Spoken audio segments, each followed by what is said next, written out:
साथियों, आप लोगों के बीच बहुत ही प्यारा गज़ल लेकर मैं आया हूँ। ये गज़ल भोजपुरी में है। इस गज़ल का शीर्षक है प्यार पैसा पर बीके लगल बा। अच्छा लगे तो लाइक और शेयर कीजिएगा। आइए मैं सुनाता हूँ। अब बाजारों में दिखे लगल बा। अब बाजारों में दिखे लगल बा। अब बाजारों में दिखे लगल बा। अब बाजारों में दिखे लगल बा। प्यार पैसा पर बिके लगल बा। प्यार पैसा पर बिके लगल बा। अब बाजारों में दिखे लगल बा। प्यार पैसा पर बिके लगल बा। प्यार पैसा पर बिके लगल बा। रीत दुनिया के हम देख लिहली। रीत दुनिया के हम देख लिहली। लोग फैशन में सीखे लगल बा। प्यार पैसा पर बिके लगल बा। प्यार पैसा पर बिके लगल बा। अब बाजारों में दिखे लगल बा।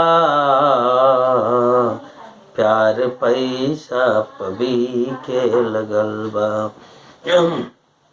देखल सपना आँखी में समाइल। देखल सपना आँखी में समाइल। देखल सपना आँखी में समाइल। आँख सुरमा से भीगे लगल बा। प्यार पैसा पर बिके लगल बा। प्यार पैसा पर बिके लगल बा।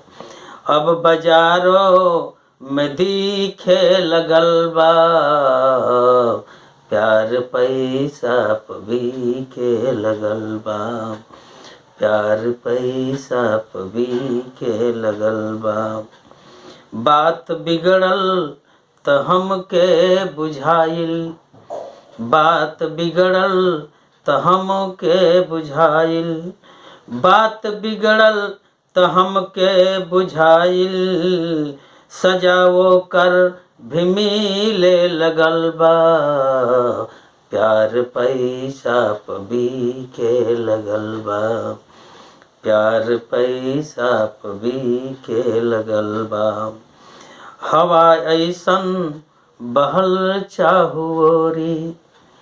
हवा ऐसन बहल चाहुओरी। हवा ऐसन बहल चाहुओरी। बांस थूनी के हिले लगल बा। प्यार पैसा पर बिके लगल बा। प्यार पैसा पर बिके लगल बा। अब बाजारों में दिखे लगल बा। प्यार पैसा पर बिके लगल बा। बात कैला से बातो बुझाइत। बात कैला से बातो बुझाइत।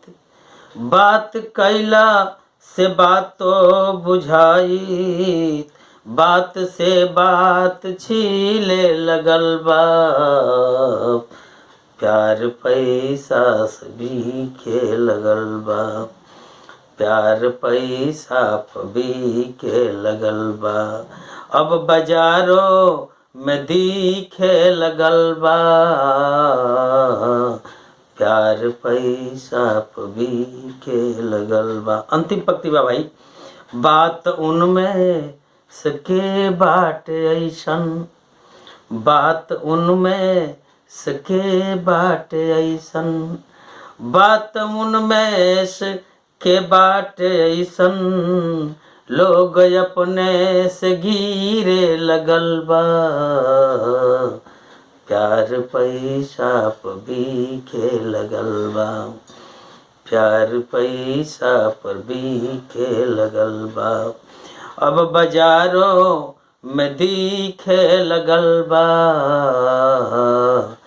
प्यार पैसा पर बीखे लगल बा, प्यार पैसा पर बीखे लगल बा, प्यार पैसा पर बीखे लगल बा। थैंक यू भाई।